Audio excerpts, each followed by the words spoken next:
Hello दोस्तों, कैसे हैं आप सब। उम्मीद है कि आप सब ठीक होंगे और आपकी तैयारी भी अच्छी चल रही होगी। आज का वीडियो हमारी एसएससी सीपीयू 2024 इंग्लिश स्ट्रेटजी को लेके होने वाला है कि हमें इंग्लिश को कैसे अप्रोच करना है कि हम 50 आउट ऑफ 50 तक हम स्कोर कर पाएंगे। इस वीडियो में हम कॉम्प्रिहेंशन, ग्रामर, वोकैब हर सेक्शन को डील करेंगे कि हमें किस तरह किस टीचर से पढ़ना है, कि मतलब कैसे हमें नोट्स बनाने हैं। मैं अपने सैम्पल नोट्स भी यहाँ पे आपको दिखाऊंगा कि मैंने अपने नोट्स कैसे बनाए थे। और हम इसमें बुक्स, टॉपिक वाइज वेटेज हर मतलब होलिस्टिकली हम इस वीडियो में पूरी इंग्लिश की स्ट्रेटजी को देखेंगे। सो जिनको नहीं पता, this video presented by me Rakesh Sharma. I secured all India rank 5 in CPU 2022। तो चलिए स्टार्ट करते हैं आज का वीडियो। तो सबसे पहले हमारे टॉपिक वाइज वेटेज, ये सीपीयू प्रीलिम्स की वेटेज है हमारे। इसमें वोकैब सेक्शन का सबसे ज़्यादा हमारा रोल रहता है इसमें। In prelims idiom and phrases 8 question आते हैं, वन वर्ड के 7 क्वेश्चन, एंटोनियम्स के 8, सिनोनियम्स के 3, स्पेलिंग के 5। तो ये थोड़ा बहुत ऊपर नीचे हो सकता है, लेकिन वोकैब का हमारा अबाउट 60% वेटेज रहता है इन प्रीलिम्स। इसके बाद कॉम्प्रिहेंशन में आपके PQRS जनरली नहीं आते हैं, बट इसका मीनिंग ये नहीं कि आप इसको छोड़ देंगे। तो आपको इसकी भी थोड़ी बहुत प्रैक्टिस रखनी है, क्योंकि एसएससी इज़ वेरी अनसर्टेन, वो कभी भी कुछ भी डाल सकती है। तो आपको उसके लिए तैयार रहना है। देन पैसेज के 5 क्वेश्चन एंड क्लोज के 5 क्वेश्चन। कॉम्प्रिहेंशन का अबाउट 20% वेटेज रहता है। इसके बाद ग्रामर। ग्रामर में हमारे एरर 3 क्वेश्चन, इंप्रूवमेंट 5 और फिलअप्स 4। अबाउट 20% हमारा यहाँ से आता है। तो यदि हम देखें कि वोकैब ही हमारा प्री में सबसे जो मेन डिसाइडिंग फैक्टर होता है वो हमारा वोकैब होता है। तो आपको वोकैब ढंग से करनी है, और वोकैब आपको मतलब PYQ बेस्ड ही ज़्यादा करनी है। PYQ में से आपको ऑल 4 ऑप्शंस को करना है, ताकि आप वहाँ पे मार ना खाएं। कुछ एस्पिरेंट्स क्या करते हैं कि वो बस आंसर को देखते हैं और आगे मतलब चल पड़ते हैं। तो आपको 4 ऑप्शंस की सबको याद करना है, ताकि आपकी पूरा एक होलिस्टिक अप्रोच रहे फॉर वोकैब। इसके बाद ये था हमारा वेटेज। इसके बाद यदि हम इंपॉर्टेंट टॉपिक्स को देखें कि हमारे कहाँ से क्वेश्चन एसएससी जनरली पूछती है, तो यहाँ पे आप देख सकते हैं, यहाँ पे मैंने कुछ मतलब सेग्रीगेट करें हैं कि ये FAQs है, मतलब frequently asked questions from grammar section. तो सबसे पहला क्या कि सेम टेंस, एंटायर सेंटेंस में टेंस सेम रहेगा। और कुछ टाइम ये इनडायरेक्ट स्पीच में डाल देते हैं कि आगे से है और फिर लास्ट में उन्होंने मतलब पास्ट में उसको चेंज कर दिया। तो ये बहुत बार पूछती है एसएससी। इसके बाद जो हमारा पर्सन होता है, जो हमें वहाँ पे चेंज करना पड़ता है। तो जैसे हमारे यहाँ पे एग्जांपल जो मैंने लिखे हैं, Radhika told that I have done my work. तो यहाँ पे टेंस का मिसमैच है। I am not able to answer any of your question as they did not. तो यहाँ पे आप देख सकते हैं कि यहाँ पे एम है और यहाँ पे डिड नॉट, तो आपको यहाँ पे प्रेजेंट टेंस में करना पड़ेगा। तो ये हमारा मिसमैच होता है इन मतलब कहीं पे प्रेजेंट, कहीं पे डाल देंगे पास्ट। तो वो आपको पकड़ना पड़ेगा, मतलब कि हमारा tense throughout the sentence same रहेगा। और नरेशन में हमारा वो पर्सन में कभी कभार खेल जाते हैं, तो वो आपको ध्यान रखना है। देन सबसे इंपॉर्टेंट टॉपिक जो इंग्लिश में रहता है, सब्जेक्ट वर्ब अग्रीमेंट। एसएससी के हर पेपर में यहाँ से क्वेश्चन पूछता है कि सब्जेक्ट के अकॉर्डिंग हमारी वर्ब आएगी। जैसे हमारे इस क्वेश्चन में क्या है, the interior and the exterior environment. एक हमारा ये हो गया, वन सेकंड इज दिस, और यहाँ पे लगा दिया इज़। तो ये आपको इसका ध्यान रखना है कि आपको सब्जेक्ट वर्ब अग्रीमेंट, उसमें आपको सब्जेक्ट कौन सा है वो आपको इसमें पकड़ना होता है कि वो सिंगुलर है कि प्लूरल है। इसके बाद यदि हम देखें कि राहुल एज वेल एज, इस टाइप के क्वेश्चन बहुत बार आते हैं। ईदर, अलॉन्ग विद, ये हमारे वहाँ पे डाल देंगे। उसके बाद आपको सब्जेक्ट के हिसाब से अपनी वर्ब को लगाना है। देन सेम रहने वाली वर्ब्स, यहाँ से भी बहुत बार क्वेश्चन पूछते हैं, लाइक कट कट कट, वो वहाँ पे कटेड लगा देंगे या फिर कुछ और डाल देंगे, ताकि आप वो कंफ्यूज हो जाओ। तो ये हमारे एग्जाम में क्या होता है कि हम थोड़े से मतलब अंडर प्रेशर होते हैं, तो हम वहाँ पे कास्ट का कास्टेड पे ही आप मतलब उसको टिक मार देते हैं, मतलब कि नो एरर टाइप में। Then parallelism. पैरेललिज्म में क्या होता है कि स्पर्ड, ग्रोथ एंड इंड्यूसिंग, यहाँ पे पास्ट वाला है और यहाँ पे मतलब V1+ING लगा दिया इन्होंने। तो ये आपको सेम रखना है। स्पर्ड, ग्रोथ एंड इंड्यूस्ड आएगा यहाँ पे, तो वो आपको ध्यान रखना है कि इस टाइप की कभी कभार एरर ये पूछ लेते हैं एसएससी में। देन 2+V1, 2 के साथ V1 आएगा। जैसे हमारा to drew, to grieve, to grown, तो ये हमारी V2 और V3 लगा रखी है, तो वो आपको V1 ही रखना पड़ेगा। इसके बाद हमारे कुछ एक्सेप्शंस होते हैं, वो आपको मतलब अपने नोट्स में दिख जाएंगे कि टू के बाद V+ING हम लगाते हैं, तो वो कुछ एक्सेप्शंस होते हैं, वो आपको ध्यान रखना है। देन हैज़ के बाद V3, हैज़ के बाद V3, has go, has went, यहाँ पे हैज़ गोन आना चाहिए। तो ये आपको पूरा स्ट्रक्चर ध्यान रखना है कि हमारा किसके साथ क्या आता है। हैज़ के साथ V3 आती है, टू के साथ V1 आता है। देन मॉडल्स के बाद V1, मॉडल्स के बाद हमारा V1 आएगा। ये भी बहुत अच्छा मतलब एक क्वेश्चन बनता है for your examination. Then previous past में आफ्टर और बिफोर, प्रीवियस पास्ट एक हमारा पास्ट होता है, एक उससे ही पहले का कोई एक्टिविटी, वो हमारा प्रीवियस पास्ट होता है। The train had left before we reach the station, train पहले जा चुकी थी और हम मतलब वहाँ पे बाद में पहुँचे हैं, तो जो हमारा प्रीवियस पास्ट है वहाँ पे हमारा परफेक्ट टेंस आएगा। तो यहाँ से भी क्वेश्चन सिस्टम में पूछ लेता है। Then combination of words, to hot, to के साथ ये आता है, मतलब टू के साथ टू आता है। इधर और, नीदर नॉर, दो येट, तो ये आपको ध्यान रखना है। Not only but also, seldom और नेवर, अपना सेल्डम इफ एवर, ये हमारे बोथ के साथ एंड आता है। तो ये आपको अपने एक शीट पे नोट्स बनाने हैं और ये आपको ध्यान रखना है कि क्योंकि ये आपस में कभी कभार इनको चेंज कर देते हैं, तो वहाँ पे फिर आपको थोड़ी कन्फ्यूजन होती है। इसके बाद कंडीशनल भी एक बहुत इंपॉर्टेंट टॉपिक रहता है हमारे एग्जाम के लिए। जैसे हमारा वर्क्स के साथ विल आता है, वर्कड के साथ ही वुड विन, हैड के साथ हमारा वी वुड हैव आता है। तो ये आपको तीनों कंडीशंस ध्यान रखनी है। देन इन्वर्जन एम्फोसिस देने के लिए हम कभी कभार यूज़ करते हैं। Had she worked hard, she would have one the match. तो कभी कभार ऐसे भी आपको कि मतलब ये यहाँ पे कैसे आ रहे हैं, तो ये आपको थोड़ा सा कन्फ्यूजन में डाल सकते हैं। ये हमारा इफ़ के साथ भी इसमें सेंटेंसेस बनते हैं, तो वो आपको दोनों चीज़ें ध्यान रखनी है। देन हमारा ये अपना नरेशन वाला, ये मैंने आपको पहले बताया था कि he says he will say में नो चेंज ऑफ टेंस। तो ये आपको ध्यान रखना है कि आपको थोड़ा सा मतलब ध्यान से पढ़ना है। यूनिवर्सल ट्रूथ में हमारा चेंज नहीं होता है। देन हमारा साइमल्टेनियस एक्शन प्रीवियस पास, यहाँ पे नो चेंज होता है। देन कंडीशनल्स में सेकंड थर्ड में नो चेंज। तो ये हमारे कुछ एक्सेप्शन हैं जहाँ पे हमारा वो सेम रहता है, टेंस हमारा वो चेंज नहीं होता है। तो ये आपको तीनों मतलब 3-4 जो भी हमारी कंडीशन है आपको ध्यान रखनी है नरेशन के पार्ट में। तो ये मैंने कुछ इंपॉर्टेंट टॉपिक्स थे जो PYQ बेस्ड एनालिसिस पे मैंने लिखे थे। तो आप भी अपना PYQ एनालिसिस करके आप अपने टॉपिक छाट सकते हैं। इसके बाद मैं आपको अपने ये कुछ सैम्पल नोट्स हैं। ये हमारा स्ट्रेटजी जो हमारी आज की मेन जो चीज़ है कि हमें किस तरह प्रिपेयर करना है। सबसे पहले हम वोकैब को डील करेंगे, क्योंकि हमारा वोकैब का एज आई सेड कि हमारा 60% वेटेज रहता है इन प्रीलिम्स। तो आपको सिनोनियम्स और एंटोनियम्स में क्या करना है। कुछ एस्पिरेंट्स क्या गलती करते हैं, वो एंटोनियम्स को भी रटने लग जाते हैं, जिसके कारण उनको मतलब पेपर में कन्फ्यूजन हो जाता है। तो आपको क्या करना है कि आपको सिनोनियम्स याद करना है। जैसे आपको कोई एंटोनियम का कोई क्वेश्चन था, तो आपको जो उसमें 4 गिवन ऑप्शन है उनके मीनिंग को मतलब याद करना है, ना कि उनके एंटोनियम्स को आप याद करने बैठ जाए। और इसके थ्रू आपको एलिमिनेट करना है कि मतलब ये मतलब सिमिलर वर्ड्स हैं, तो मतलब ओड वन आउट टाइप में आप कर सकते हैं।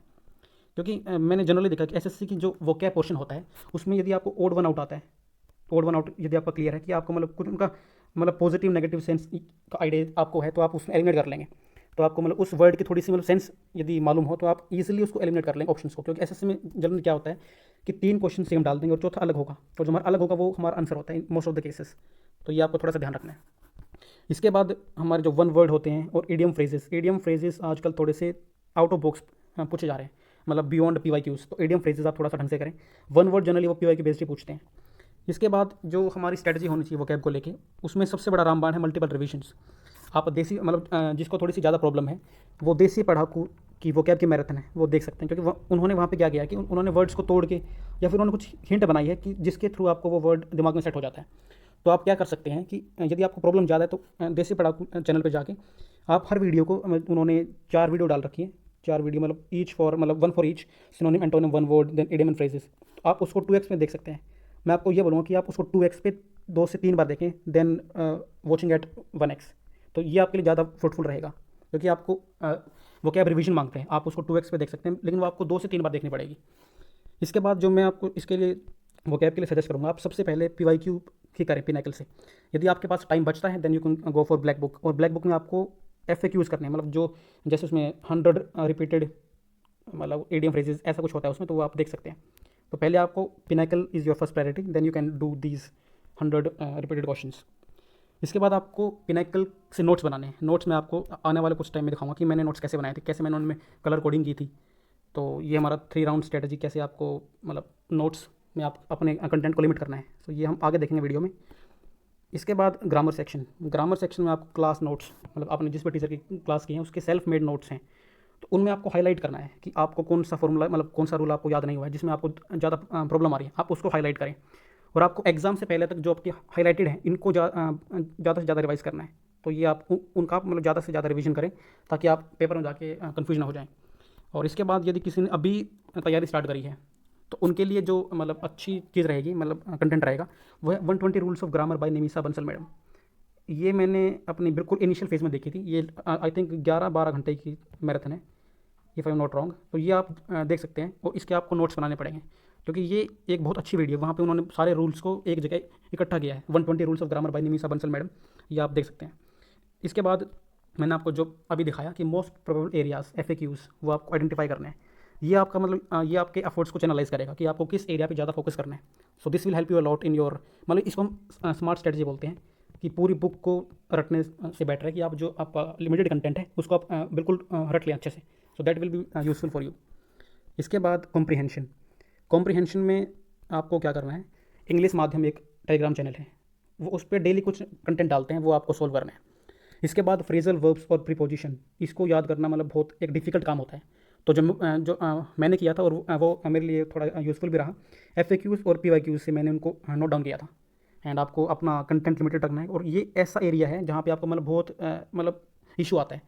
तो आप इसको लिमिटेड रखें और उसका मैक्सिमम रिवीजन करें, और यहाँ पे आपको सेम कलर कोडिंग आपको करनी है। इसके बाद जो आपके वीक चैप्टर्स हैं उसमें आपको चैप्टर टेस्ट लगाना है। जैसे आपकी कोई एरिया वीक है, लाइक आपका वर्ब एडवांस वाला एरिया आपका वीक है, तो आप उसका जाके चैप्टर टेस्ट लगाएं ताकि आपके कंसेप्ट्स पॉलिश हों और आप एक अच्छा स्कोर कर पाएँ। Then sectional test for your comprehension. Sectional test मतलब वहाँ पे आपका टाइम मैनेजमेंट का आपका इशू फिर मतलब ज़्यादा नहीं होगा, क्योंकि वहाँ पे हमें कम टाइम में कॉम्प्रीहेंशन वाला यदि हम टेस्ट लगाते हैं तो हमारा टाइम मैनेजमेंट अच्छा हो जाता है कि हमें मतलब कि अपना जो आपको आइडिया लग जाता है कि हम किस एरिया में कितना टाइम वेस्ट कर रहे हैं, या फिर हम हमारा मतलब क्या उसमें रहता है। Then weak areas chapter test as I said. P Y Qs is full proof method. हमारे एफर्ट्स चैनलाइज होंगे, जो हमें इंपॉर्टेंट हम वहाँ पे ज़्यादा फोकस करेंगे। सो PYQs is full proof method जो आपको यहाँ पे सक्सेस दिलाएगा। सो इसके बाद वो कैब में हमारे जो पिनाकल की बुक होती है वहाँ पे जो हमारे लेटेस्ट पेपर्स हैं वो अवेलेबल नहीं होते हैं। मतलब किसी में 2022 तक है, किसी में 2023 तक है, बट जो हमारे लेटेस्ट अभी जो एग्ज़ाम हुए हैं उनके लिए आप रानी मैडम की एक वो मैराथन डालती हैं, रानी मैडम और नियॉन क्लासेस करके। यहाँ पे वो हर एग्ज़ाम के जो हमारे अभी लेटेस्ट हुए हैं वो डालते हैं, और यहाँ पे वो क्या कराती हैं कि ऑल फोर ऑप्शंस को वो डील करती हैं, और ये बहुत अच्छी हैं वीडियोज़, मैंने भी देखी थी। और जो हमारा RB सर की है मतलब जो PDF डालते हैं वहाँ पे क्या किया उन्होंने बस आंसर डाल रखे हैं। सो इसको आप छोड़ के रानी मैम की जो मैराथन है वो आप देखें। इसके बाद वो कैब के हमारे कुछ रूट वर्ड्स होते हैं लाइक ग्राफी, ओरो, देन फोबिया, गाइनो, तो ये आपको ध्यान रखने हैं, और इसके लिए आप क्रिस्टोफर फिनोइक्स की बुक खरीद सकते हैं या फिर उनकी कोई PDF पढ़ी हो। देन इसके बाद वर्ड ब्रेक, उसको डिकोड करना, ये आपको देसी पढ़ाकू चैनल है वहाँ से आप इसको सीख सकते हैं। देन जो सबसे इंपॉर्टेंट रहता है and which I myself realise is multiple revisions. अपने नोट्स बनाओ, उन्हीं को बार बार रिवाइज करो। मतलब रूट वर्ड्स की भी मतलब लिमिटेशंस होते हैं कि ये कहीं कहीं पर एप्लीकेबल होते हैं, बट मल्टीपल रिवीजन इज़ मतलब पेनेशिया, वो हर जगह काम करेगा, चाहे वो मतलब कितने डिफिकल्ट वर्ड्स हों। और ये हमारा कलर कोडिंग वाला मैंने यहाँ पे लिखा है कि यदि मान लो कि आपने पहली बार में आपके 100 वर्ड्स थे जो आपको याद नहीं थे, देन सेकंड टाइम में आपको कुछ 50 वर्ड्स ऐसे होंगे जो आपको मतलब याद नहीं होंगे, देन थर्ड राउंड में 20 होंगे, फिर 10 होंगे। तो आपको मतलब कि ये जो 10 हैं ये आपको लास्ट टाइम के लिए रखने की, ये तो ऐसे वर्ड जो आपको मतलब बिल्कुल दिमाग में सेट नहीं हो रहे हैं, तो आप इन पर ज़्यादा फोकस करें जो आपको लास्ट टाइम तक भी याद नहीं हो रहे हैं।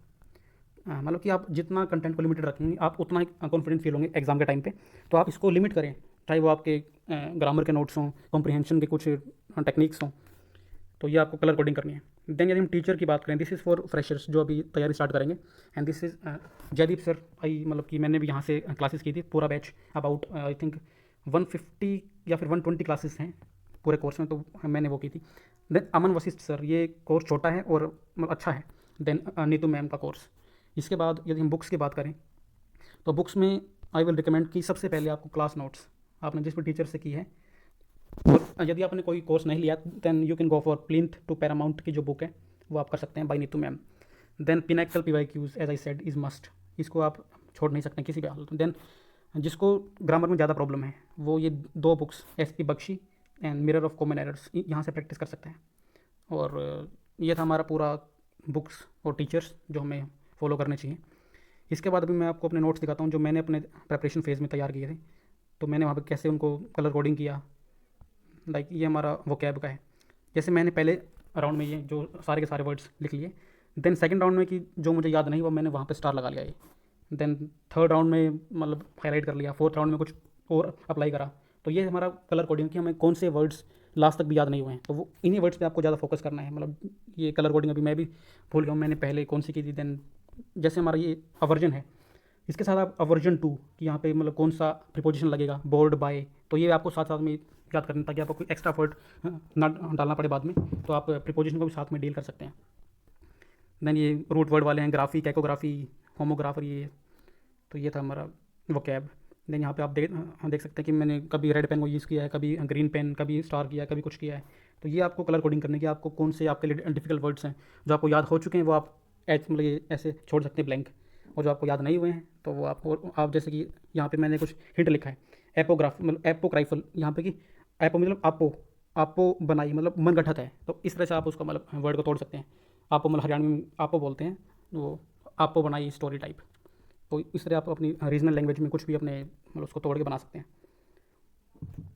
देन ये प्रीपोजिशंस एंड फ्रेजल वर्ब्स, ये मैंने PYQ से ही मतलब जनरली लिखे हैं, और कुछ जयदीप सर की वोकैब क्लासेस जो हमारी यूट्यूब पे पढ़ी, वहाँ से मैंने थोड़ा बहुत ऐड ऑन किया था। तो आपको ऐसे करने की, और जो आपको जिसमें आपको कन्फ्यूजन है वो आप हाईलाइट कर सकते हैं as a dead in these. तो ये थे मेरे नोट्स की, ये हमारे इडियम एंड फ्रेजेस जो आपको याद ना हो वो आपको हाईलाइट करने हैं, और एग्जाम के टाइम पे आपको बस इन्हीं को पढ़ना है, क्योंकि ये जो और हमें ये आपके पार्ट ऑफ द मेमोरी हैं, बट आपको यहाँ पे प्रॉब्लम है, तो इन पे आपको ज़्यादा फोकस करना है। तो ये थे हमारी पूरी वीडियो। यदि आपको वीडियो से कुछ हेल्प मिलती है तो आप इस चैनल को सब्सक्राइब कर सकते हैं एंड अपने दोस्तों के साथ भी शेयर कर सकते हैं। और आप यदि आपको रियली इन वीडियोज़ का बेनिफिट चाहिए तो आपको पूरी वीडियो देखनी है, क्योंकि ये पूरी की पूरी वीडियोज़ इंटरलिंक्ड होती हैं। मतलब कॉम्प्रिहेंशन हम कैसे डील करें, हाउ टू स्कोर, मतलब कि हमारी क्या स्ट्रेटजी होनी चाहिए, तो आपको वीडियो को पूरा देखना है यदि आपको रियली उस चीज़ का बेनिफिट चाहिए।